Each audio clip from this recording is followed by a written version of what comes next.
అఖిల భారత విద్యార్థి సమైక్య ఏఐఎస్ఎఫ్ రంగారెడ్డి జిల్లా సహాయ కార్యదర్శిగా పనిచేస్తున్నాను.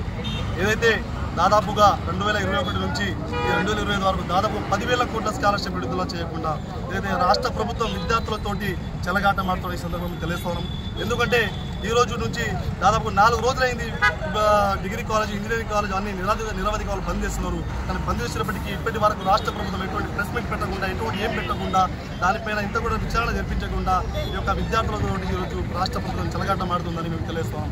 ఎందుకంటే ఇప్పటి వరకు దాదాపుగా 10,000 మొన్నటి దాకా 8,500 కోట్లు ఉంటే ఇప్పుడు ఈ సంవత్సరం నుంచి 10,000 కోట్ల దాదాపు స్కాలర్షిప్లు విడుదల చేయకుండా ఈ రాష్ట్ర ప్రభుత్వం విద్యార్థుల జీవితాలు చెలగాట మాడుతుందని ఈ సందర్భంగా తెలియస్తున్నాము.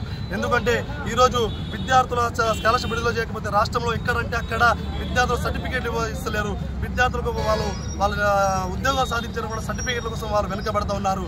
ఇంకోటి ఎక్కడ చూస్తారు డిగ్రీ కాలేజ్, ఇంజనీరింగ్ కాలేజ్ బంద్ చేస్తున్నా కూడా రాష్ట్ర ప్రభుత్వం ఇంత కూడా చిత్తశుద్ధి లేకుండా ప్రవర్తిస్తుందని ఈ సందర్భంగా తెలియస్తున్నాము. ఇక్కడ చూస్తూ ఉంటే విద్యార్థులు స్కాలర్షిప్ విడుదల లేకుండా ఒక కాన్స్టిట్యూన్సీ జూబ్లీహిల్స్ పట్టుకొని ఎమ్మెల్యేలు అందరూ అక్కడికి వెళ్ళి ప్రచారం చేస్తున్నారు. కానీ మేము కూడా ఈరోజు రాష్ట్ర ప్రభుత్వానికి డిమాండ్ చేస్తూ హెచ్చరిస్తూ ఉన్నాము. మేము ఏం చెప్పాలి చేస్తున్నాం అంటే రాష్ట్ర ప్రభుత్వానికి మేము కూడా విద్యార్థులకు ఏకం కలిపి జూబ్లీహిల్స్ ఎన్నికల ప్రచారం మేము కూడా సిద్ధంగా ఉంటాం కాబట్టి చెప్తా ఉన్నాం.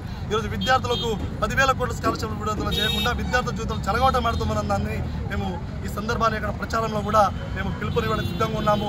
ఎందుకంటే ఈరోజు కాంగ్రెస్ ప్రభుత్వం వచ్చి 6 హామీలు ఇవ్వడం కూడా ఆ 6 హామీలు కూడా అమలు చేయకుండా విద్యార్థులకు చాలా స్కాలర్షిప్ 1 టైంలో స్కాలర్షిప్ మేము మొత్తం మాఫీ ఇస్తామన్నారు, అది కూడా చేయకుండా విద్యార్థులు స్కూటీలు ఇస్తామన్నారు, అది కూడా చేయకుండా మాకు స్కూటీలు ఏముందో అయ్యా మేము ఒకటే అడుగుతున్నాము, మా చదువులకు సరిపడా స్కాలర్షిప్ ఇవ్వండి.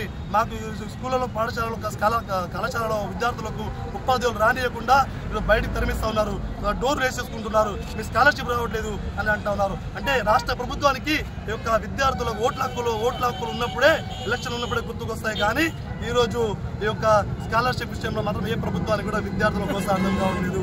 కాబట్టి ఏదైతే 10,000 కోట్ల స్కాలర్షిప్ విడుదలయ్యేంత వరకు మేము అఖిల భారత విద్యార్థి సమైక్య తరఫున ఏదైతే డిగ్రీ కాలేజెస్ యజమానులకు అందరికీ మద్దతు కల్పిస్తూ విద్యార్థులతోటి మొత్తం రాష్ట్ర వ్యాప్తంగా పెద్ద ఎత్తున ఆందోళన చేయడానికి మేము సిద్ధంగా ఉన్నాం. కాబట్టి ఈ సందర్భంగా మేము ఒక్కడే తెలియజేస్తున్న ప్రభుత్వానికి తక్షణమే ఏదైతే 10,000 కోట్ల స్కాలర్షిప్ ఉన్నటువంటి విడుదల చేయకపోతే రాష్ట్ర వ్యాప్తంగా పెద్ద ఎత్తున ఆందోళన కార్యక్రమానికి పిలుపునిచ్చి ఈ యొక్కరాష్ట్ర ముఖ్యమంత్రి ఇంటిని కూడా, కార్యాలయాన్ని కూడా, సెక్రటేరియట్ని కూడా మేము అన్నింటినీ కూడా ముట్టడిస్తామని ఈ సందర్భంగా హెచ్చరిస్తున్నాను.